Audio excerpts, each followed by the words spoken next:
Hi Guy, welcome to episode 42 of the AMIGArama podcast, and for this week we will be taking a look at Alien Breed, but as always before we jump right into that, let's have a look at this week's news. Now first up is something I've been keeping an eye on and off for a very long time. It's a YouTube channel known as Retro Man Cave. Now if you're in the Amiga community at all, you're probably quite aware of this guy's work, but if you're not, he's been going for some time now. In the last year or so he has really hit his stride and really taken off with like sub numbers and views and huge videos that he's been doing and dipping into things like Amiga look backs, Atari ST. He pretty much covers everything retro, but he really does go in depth, and he has something called, well, the Retro Man Cave, which is effectively a basement somewhere tucked away with all sorts of retro gaming gear. And one of the biggest reasons that he's come to my attention of late, he's been done a real big special on the Amiga 1500, where he interviewed Stephen Jones, who was the chap behind them back in the day. Now there was some big argument with Commodore at the time because it wasn't officially licensed or anything like that. They were effectively ripping apart original Commodore Amiga 500s and sticking a new badge on and putting a few fancy expansion ports in, I believe, and a brand new special case. And it's quite an interesting story. It's about 25 minutes long.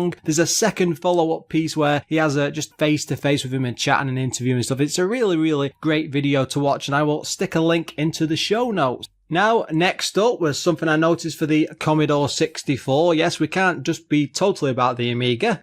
Reset 64 has just released its 11th issue of their magazine. It's featuring reviews of games that featured in the 2017 Game of the Year awards, including Galencia, Lorfarius Z, Rescuing Orc, Planet Golf, and of course the amazing Sam's Journey. They're also featuring a special review of Knights of Bytes, stunning shooter Metal Dust. There's also a Paul Morrison shoot 'em up themed discussion, aptly titled Shoot 'em Up Discussion Kit, and that does tie in with the programming language quite well. But anyway, it's quite a good magazine. It's out on a fairly regular basis. They've done 11 issues so far. I've been flicking through the current one. It's quite entertaining, so I'll stick a link into the show notes.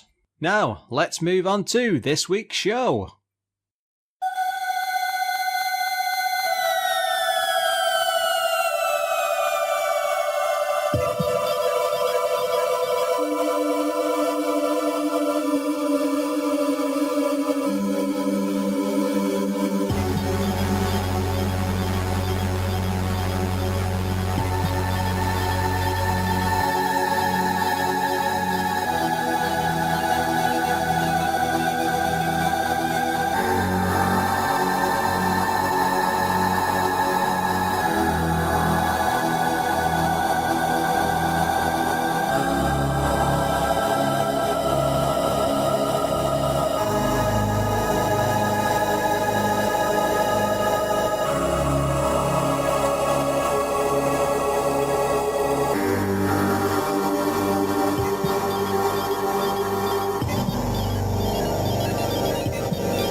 Talk about a piece of music to set the mood. Now for this week we have gone with Alien Breed. Now this is something that I played to death as a kid, or rather I played the sequels. I never really got around to playing the first one, but it's a very well known game. It seems to be taking off almost cult status now, you know. It's a classic mix of alien and sci-fi with a bit of action thrown in. So approached this one and just thought it's one of those big titles that I need to cover on this show. It's the big sort of game that I should be doing at least one of them out of the series, so I thought we could jump in one of the later ones which I'm more familiar with, or we could go right back to the beginning, which probably everyone else has played except for me properly. The game was published and developed by Team 17. Now, they were responsible for all the Alien Breeds games, so that's the first one, the sequel, Tower Assault, all the 3D games, 3D 2, I think, possibly Gloom as well. I might have made that one up. They also did the ATR game, Quack, Super Frog, Ultimate Body Blows. You know, they was a real huge publisher and developer at the time. Assassin was another one. They really did get their hands on deep with the Amiga. The game was released in 1991. Originally, it came on 3 floppy disks. Now, one of them was for the whole introduction movie. Now, that's a comic and animated movie there. I mean, it's absolutely massive, especially for the time. So it ended up with 1 full disc itself, which wasn't the norm, especially for other developers, because they were pretty much focused on making a game as small as possible in a way to be big enough for a release, but they would try and cram as much information on as few discs as possible because extra discs cost extra money. But no, Team 17 didn't want that, and they went the extra mile and put the intro movie in. It was priced at £24.99 on release, pretty much the standard price for all the big games. It was also for 2 players playing simultaneously. Pretty much what that means is you did not have to take this in turns. You could go run and gunning through the levels at the same time. Again, this wasn't the norm for games back then, so it really was something special. The coders behind it were Andreas Tadic. Now, he was involved with games such as Full Contact, Miami Chase, Project X, which is a very famous Team 17 shooter, and Super Frog. Next up we have Peter Toolby. He was involved in Alien Breed Special Edition 92, something called Banzai. That sounds like an awesome game. Full Contact again, and Miami Chase. This all seem to be on the same team. Stefan Boberg. He did all of the Alien Breed games, pretty much working on every single one throughout Team 17's life. He also did Arcade Pool and Arcade Snooker. No Snoopy games in here. Project X again. Full Contact, Miami Chase, and he also developed I'm not sure how to describe this, it's the LHA archive. Now, if you've used WH Load or any sort of like Amiga games or anything like that, you'll be familiar with this. It's probably the equivalent of like WinZip or 7-Zip, you know, that sort of a degree, and he developed this special archiving system for the Amiga, and it was pretty much used across the board everywhere, so he's quite famous for that. In the graphics, we have Rico Holmes. He was involved with games such as Worms, Time Soldier, Super Frog, Project X, Full Contact, and Miami Chase again, and Body Blows, which is probably one of the Amiga's most well-known beat-em-ups or one-on-one fighters. The music was done by Alistair Brimble. I think we've mentioned him so many times on this show, but he really did have his fingers in so many Amiga music pies. He did all the Alien Breed games, things like Agony, which was a Psygnosis title, Lion King, Mortal Kombat, all the big licenses. Pretty much this had some great Amiga music in. Alistair was somewhere in the background getting involved. He really was all over the show. He also, this is a funny one to describe, but Lynette Reed was also involved, who turns out is actually Alistair Brimble's mother. She did all the vocals for the Alien Breed games, Kingpin, Arcade Sport. She pretty much was like some sort of an announcer at the time for all these games, but she was in an acting school in real life, so she really knew her stuff. There was an ECS-OCS version of Alien Breed, no AGA edition. The game was originally designed or effectively inspired by the original arcade Gauntlet. Now, Lynette Reed actually went to the same school as Tony Robinson of Blackadder fame, or if you're not sure what that is, that's basically Baldrick, who is a bit of a village idiot in most of the series, but he's actually quite a good actor and quite a funny guy. As you've probably noticed from the music and some of the artwork or the screenshots you'll have seen by now, Alien Breed is pretty much a rip-off, a direct inspired game of Aliens and the whole Alien franchise. And it turned out that Team 17 did actually approach Fox to get the license, but it all fell through. I'm not entirely sure why. I tried digging into it a bit, but I couldn't really see anything to do with like contracts or things like that. But it turned out that Fox did like the idea idea, but they said they could keep the look and feel of the game because, again, if you look at the alien faces and the style of the aliens, it's pretty much the movie type ones. But they had the agreement that you can do this, you can keep that look, you can keep that feel, as long as you don't try and make a movie franchise out of it later, which they've pretty much kept to this day. And one of the developers still has a copy of that original. It's a bit mangled up now, I'm sure, fax like stuck on a wall somewhere. Reading through some interviews, especially with Alistair Brimble, one thing I did notice was when they were trying to come up with the alien death sounds, it's like a really loud scream and then like an explosion. He managed to get that sampled from newly born kittens, which just sounds so bizarre, especially when you're running around shooting all these aliens like mad. And then he just topped it off with a little explosion at the end, you know? So whilst you're running around there shooting things with like lasers and shotguns and death, you are actually killing kittens. This game is absolutely packed full of Easter eggs. There's also a full version of Pong, which is accessible through one of the computer terminal menus. You pretty much get that every time you go to the store. These terminals are fully functional throughout the full game. Now, usually on Amiga games, when you go to like different areas or different sections like that, because you're effectively going to a sub-menu, it will tend to load off the floppy disk or from the hard drive. But this game was created in a special way where it just streams it all in one continuous flow. So it's coming, you get the original initial load when you first start the level, then that's it. You can be flicking in and out of these menus, using different stuff, buying things in the store. It all just works, and it just saves that interruption of having to put another floppy disk in or wait for it to load, and like breaking that immersive atmosphere that the game tries to put across really, really well. The game was critically acclaimed when it came out on release. The budget special edition sort of sequel follow-up, which came out in 92, managed to stay in the budget charts for a total of 33 consecutive weeks. Now that's one hell of a record, because most of them would just appear, stay for a few weeks and then fly out, but not Alien Breed Special Edition. Now, dotted throughout the game, there are loads and loads of cheat codes. You can pretty much get them by hacking the game itself or looking them up online, but which at the time you couldn't really do, so it would have been through magazines. Now, there's piles and piles of these cheat codes, and they all do different things, from restocking weapons to extra lives and health and very silly things. Like there's one in there I think called Elvis Vision.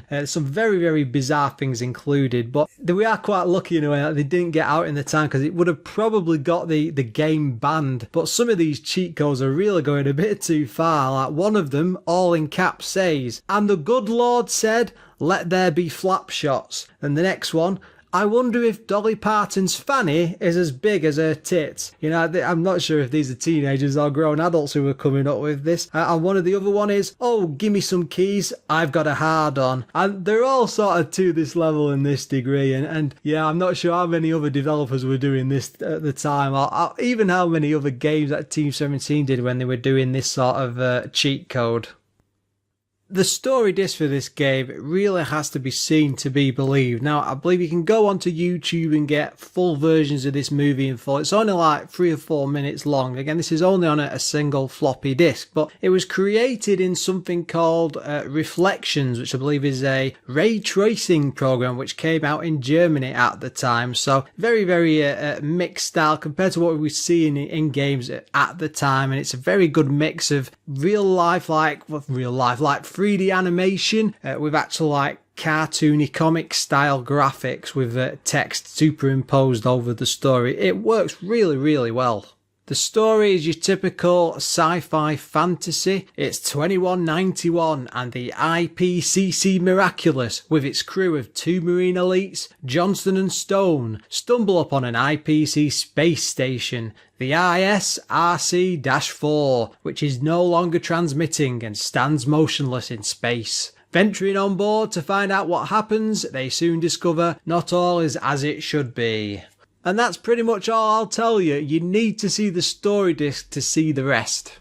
When you first start the game, you are effectively in the space station's ship hangar. There's a couple of ships there with like rocket streams coming straight out of the back, and you can pretty much move up, down, left and right in diagonals if you want to. Now this is a top-down scrolling shooter, and what I mean by that, it's the same sort of like the Contra or Commando games, that sort of look straight above directly as you're running around blasting things like crazy. Usually in those sort of games, the camera is quite a good distance away, but not in this one. It's really, really close up. You can't see too far away, maybe a few corridors, a couple of rooms in the surrounding area with the baddies and all explosions and things going off around you. It's really claustrophobic. It makes you feel drawn in and trapped in a smallish sort of area, and it really does add to the benefit of making you want to walk around and see what's in an actual area. Now there's not any real fancy HUDs in this. Along the top of the screen you've got a single black bar for player 1. That shows off things like the life bar, how many lives you've got, ammo, amount of keys you've picked up. There are plenty of locked doors throughout the station, so the more keys you find, the more you can open, the more bonuses and cash you can find lying around. Now along the bottom of the screen you've got same similar bar for the second player, but that just shows nothing if you're not playing with two people. Now, as I said before, you can move in all directions, pretty much all 8 directions, so you can run off in diagonal at same speed. There's no like run or anything, you just put in a direction and off you go. The enemies you meet in the game can also move exactly the same sort of way, so you're not running around like crazy and then they're forced to move in just up, down, left and right. They can follow you diagonally, and it makes for some very interesting shootouts as you explore the levels. Now the levels themselves, there is 6 in total, which increase in size the further you go throughout the space station. You do have very quick and responsive controls. They do feel very precise. It's nice and simple. Pressing fire shoots your weapon, running up to a terminal, computer terminal dotted around, activates it, and you can go up and down throughout its menu. Nothing too fancy there. There's not like grenades or extra rockets or secondary weapons or anything like that. There is a story in the game which is dotted around. There's no sort of cut scenes or any sort of like animated character talking. You pretty much just get the intro and that's it. But the computer terminals have lots of logs and text documents that you can work your way around, and you do get to see things like what's been going on with the crew, and the same it's like the sort of thing that's been going on as the station's been taken over by the aliens.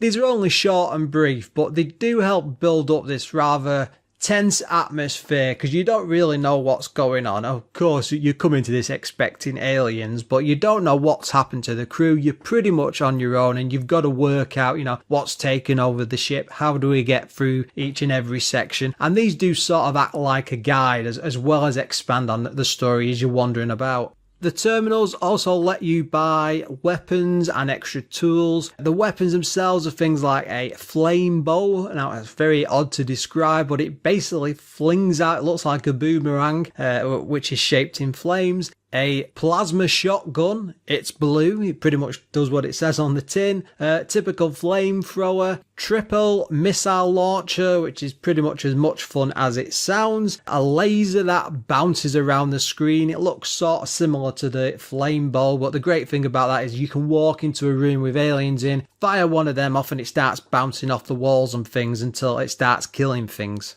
You have to get these weapons from the store, they're not just scattered around. Now, they do cost different prices. The more higher gear just cost a lot more. But the thing is, you can collect tons and tons of money which is just scattered about the floor on the space station. It is all over the place. But by the time you got around level 3, maybe pushing level 4, you can pretty much get the high-end weapons. It doesn't take a great amount of time. They're not say you work your way through to the last level and then you can get that awesome laser. There is also plenty of ammo scattered around throughout the levels, but you can get into a situation where it runs out, and it can be very, very teeth-chattering as you're running down corridors. You've got a few aliens coming after and you've got nothing in the ammo. You've not got like a knife or anything nice and handy to take them out. You need need to be finding ammo all the time. What this means is you can't just run into a situation firing like crazy and blasting away like mad and then just hoping that you'll live through this section, because you will die, and you will die repeatedly. You need to plan your way through these sections. You need to take your time and be careful. It's never a good idea to just run in firing blindly. It's always best to take your time, sneak in quietly, take out a few aliens, and then work your way around like that. But, blasting like crazy, it never works out for you. Graphics wise, this oddly did remind me of Space Crusade and the top-down section in this. I mean, it's much more well drawn. The graphics are better than that, but it's very, very similar in design and style to very cramped, squarish spaces with big long corridors in and lots of rooms with sections in with just like discarded tools and boxes and books and things like that. And I'm trying to describe a warehouse or something now, but the point is, it's a sterile sort of environment. It's not like you're going through a city street or anything. You're on a space station, so that the layout throughout the entire game is just like that. There are sections where the alien infestation is getting worse, and they have taken over like the floors and things, and they've put their, I don't know what you call it, they've covered the walls in biomatter. And as you work your way through it all, it is actually quite disgusting, but it does match that whole aliens theme, and it works very, very well. One thing this game does brilliantly is create the atmosphere and the sense of claustrophobia and just how tense it is in sections. You can always see the enemies dotted around in different rooms and stuff. I mean, you can see not too long of a distance, but just enough to work out what's in the upcoming room, and maybe if you explore a bit to see what's going on. Now, there's a limited number of enemies always dotted around, but the fact is, when they spot you or you're close enough, they will head towards you straight away. So you're constantly having to be careful, take your time, start shooting like crazy, but it always leaves you on the tip of your toes and move quickly and meticulously through sections. The game is actually quite difficult, and it's very easy to be stuck in a situation where there's a load of aliens coming towards you. You're like trapped in a corner. Your only way is to blast your way out. Again, you can take your time, but there are occasions where you just think, I'll run in here, I'll pick this stuff up, I'll be fine. And then they will all turn on you at once, or they'll start crowding around the room and start coming in droves. So you've always got to be really careful to deal with what's going on. The floors are covered in all sorts of different traps. Now, these are very sci-fi things like lasers, doors that close after you've gone through them completely, like almost one way. Other occasions where you walk through a door, it will close behind you. You are absolutely trapped in a section. It's not really too complicated. There's things like holes in the floor and stuff, but it's your typical scary sci-fi environment. It's all very futuristic. Now, the missions throughout these levels are really, really simple. It's basically getting from point A to B, looking at a computer terminal, get an idea of the section. You can look at a map at each one. You have to pay money to do that, so it's not a simple option of just like collect one on the floor. To use that, you're effectively pressing a key on the keyboard to bring it up, and it's not a highly detailed map. It just gives you a general idea of where everything is and the layout of the level and stuff, but you won't lose much sleep if you don't pick these things up, because even though a lot of these levels are really big, you can pretty much work out where you need to go after a couple of either playthroughs or a few sessions on each level. Some of the missions for levels are actually quite clever though. You will collect something, or you'll open a door, say, or set something off, and in turn this will set off a countdown, and it can be anything from like 60 seconds to a couple of minutes, and you have to make your way to the exit like crazy, and all of a sudden the music changes. It's all like really quiet, and it's just the general sound of the space station usually, but you'll get this like alarm sound, and like the sirens going off, and it becomes really intense, and you've got to run like crazy to get to the end of the level or you die. But the entire level goes dark, and it all goes red as if it's like infrared like bulbs off in the background all lighting your way through, and it really creates this intense atmosphere, and it's only for like a brief short while, but you have to scarper. And at the same time, the aliens seem to be in a bit of a panic as well, and they really will go for you in these sections. There's not much music dotted around through the game, but the ones that are included in there, they really, really remind me of like the Terminator and T2, that like metallic thumping heavy metal sort of music in the background. It's always pulsing and pumping away when you do hear it, even if it's only briefly. But again, it just adds to that general atmosphere and all the intense claustrophobic feeling, and it just matches it perfectly. There are some really satisfying sound effects through this. Most of them are very metallic in sound. Like the weapons, when they all fire, it's very satisfying explosions and pulses and booms, and it really did make me wonder just where these sound effects came from, because I've no idea. It's really, really good. They're almost like real guns in a way, but of course I'm sure it's something very, very dodgy. Probably wrinkling some tinfoil or something in his kitchen and then adding a few explosion sounds in there. It's always something ingenious with these sound effects type people. Now, another thing that's really, well, I suppose it's sickening, but a lot of these weapons have some really like loud crunching noises, and again it just adds to that whole soundscape that as you explore it sounds like you're in a sci-fi environment, and it's just a really amazing. I'm going on about this far too much, but I was so impressed by it. I mean, they do not take this to a high-end level of a full-on sound orchestra track in the background or anything like that, but the sound effects they do have are used very, very well, with the pulse of the engines going off in the background and the general noises and the spooky crunch and the click of doors as they're all closing. I was very impressed by it. I mean, again, this is just an Amiga game. It's not like a modern day title, but some of the stuff in this sound-wise, you just think, oh, this is the sort of thing I'd be hearing in some modern games today. One of the biggest niggles I had about this game, and I suppose it was the sort of thing that was going on at the time, but people weren't really using it. The main character doesn't have any sort of lock or strafe ability. A lot of the time you hold down fire and you're just running in a single direction, and you can move around and fire like crazy, which is fine. It does suit the game, but a lot of occasions where you're just coming around a corner, a big long straight corridor, you come down a corner and you know there's some aliens coming towards you. It would be nice to be able to just lock on in a direction, go running out from behind it and start firing like crazy. Maybe that'd make it too easy, I don't know, but there's lots of situations, especially when you're facing off against things like the bosses throughout levels. There's not many of them, but there is some, and they're always in tight contained spaces, and they can only generally move in similar sort of direction to you, but they're huge. So what tends to happen is you get stuck maybe in a corner down by a bit of scenery, and you're just firing diagonally, and because you can't run out straight and keep, say, firing up whilst you're running left and right or up and down, it doesn't give you the opportunity to have much fun with the bosses or really take your time with them, which is just a bit of a shame. But again, I think at the time games weren't really doing this, and maybe it's just me.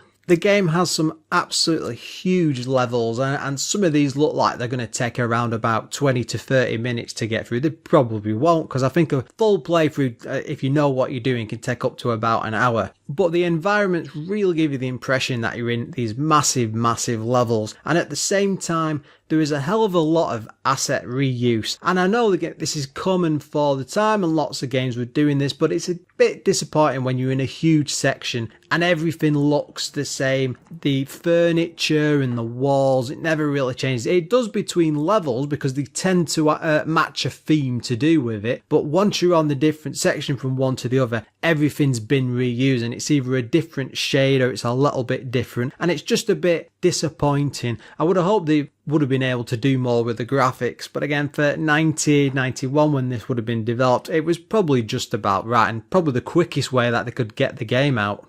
Now, I know there were some technical limitations from an interview or two that I read from developers. Basically, you could only have a maximum of 5 full aliens on screen at any one time. You can maybe see 5 in a bit of a corner of one off in the distance, and you don't really bother with that as you're playing the game because it's intense enough and there's enough going on. It doesn't really draw your attention to it. But the problem is there's not a great variety of enemies. In fact, there isn't hardly any. Beyond the money bosses and the actual main aliens you come across, you've got a couple of like face huggers that will you'll see crawling around the floor, but they're rarely in big number, and they're really, really easy to kill because, like just in the Alien films, they're just scuttering about all over the place. They don't do much damage, but there is nothing else. There's no other different type of alien. And I know that you're playing effectively a rip-off of the movie, so they're not going to change it. But when you've 6 levels of this to go through, it would have been nice to have something a bit different in there. Again, we're in a completely different universe. They could have maybe had some crazy robots or crazy soldiers that have been infected by the alien that was acting a bit off, just to give you some few more enemies to fight against, or make you want to explore and see more what's going on in the game. Instead, it's just pretty much you and the aliens each and every time. And that'll work in some games where you're just focused on that one alien because that one's hunting you down. But when there's piles upon piles of them, it loses a bit of tension, and it could have just done with a bit extra to see you through. Now, it's very easy, this is a bit of a problem really, to get stuck in like corners and on scenery, and a lot of this I think is down to the collision detection, because you can move in a direction and clip a corner and then just get stuck, but at the same time you'll have enemies coming towards you, and because you can't strafe and you get stuck in a situation, you can't really shoot your way out, and you've got to move your way through, and you will lose a lot of health because of it. Now, it's not a big issue, but it is a niggle, especially when you're in a room with some tight enclosed spaces and you're surrounded by a lot of enemies. You want to be a bit more nimble and move through things. Now, the controls do this, they are quite fine, but because it's easy to get stuck on things a bit, it can be very off-putting. But luckily that doesn't happen too many times, and you can generally just excuse it. The thing is though, this happens with the enemies as well, and in particular the big bosses, even including the final boss. And I didn't manage to work my way through on a playthrough, I'm afraid. I had to watch a walkthrough video on this, but even on there they were taking advantage of it. This huge queen alien, which was taken from the Aliens movie effectively, it's moving around this big square room with all the biomass out there, and it gets stuck near a corner because it can't move any further down, and the main guy just went and stood there and just shot diagonally, and it couldn't move, it couldn't go up, it couldn't go down, it couldn't go left, it was just stuck there like wriggling slightly. And this just seems to happen with all of the mini bosses as well, so it's not great, and it just means they're effectively powerless because you can cheat your way through unless you decide to work your way around it. Add in the fact that you can't strafe as well, so a lot of times you'll do this just to get through and get on with the rest of the game.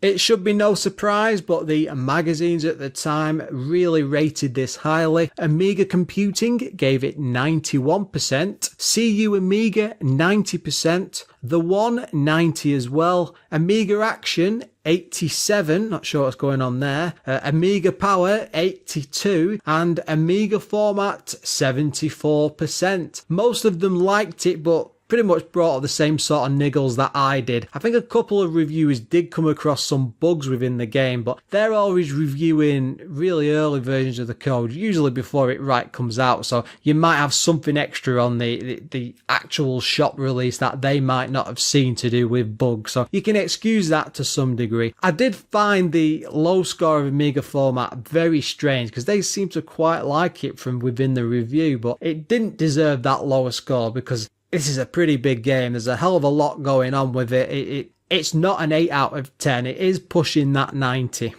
For the time, it's an incredibly tense experience. It really, really is like oozing and dripping with scary atmosphere. It's very cramped. You feel claustrophobic. You're responsible for your own life. You've got to survive. And it does instill that fear as you play. And they have made a perfect version of the Aliens movie. It's no surprise that Fox wanted to let them bring this out. As I said earlier, I really love the music on this. There's not much of it. There's a few big songs going throughout. They do seem to play at just the right time though, usually in pretty intense situations. When you've set off a countdown, you've got to rush through and the alarms are going off. Some music kicks in when you die or at the end of the level. It really does help create this whole soundscape atmosphere of it's really scary in there, you're on your own and you've got to survive.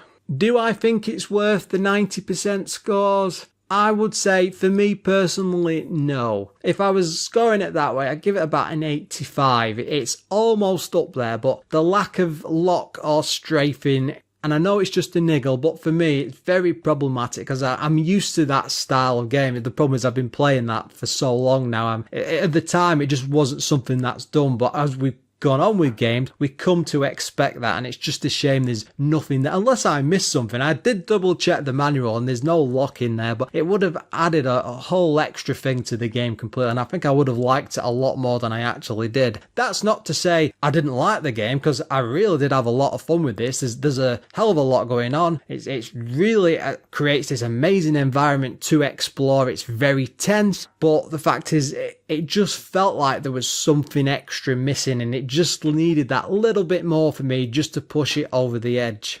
Now, I did say that the game came with 3 discs, one of which, of course, is the movie. You can boot it just with the second disc, and I will say, thankfully, with the second disc, because that would have annoyed me like crazy back in the day if I'd have been stuck with that and you had to watch this movie every single time, because you can't really skip through it. But again, you don't have to load it, but it's not too bad of a thing. The thing is, once you've seen the movie, there's not a lot to go back to. It's only a few minutes long. It's not amazing. It's more impressive for the time, because people wouldn't have really been used to seeing that sort of thing.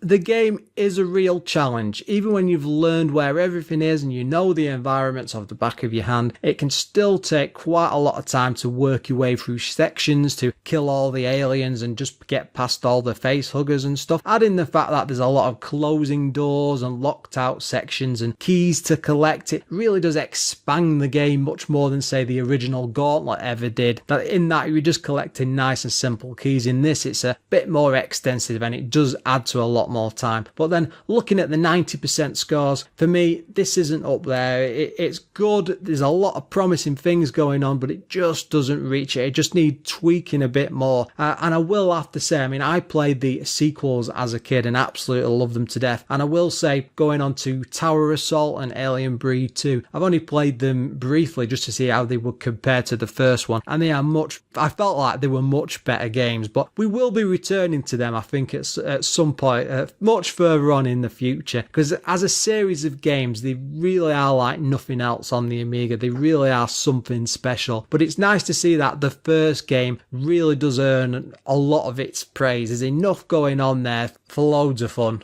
And with that, just before we finish the show, I would just like to take a moment to thank all of our Patreon supporters. Again, this show would not be possible without their support, because it really does help to pay the bills and keep us on the air. And a big thanks to Adam Bradley, Figgy/CTZ, Graham Vebke, Jason Warnes, O'Brien's Retro and Vintage, Retro Ravi, Sneff and Treble.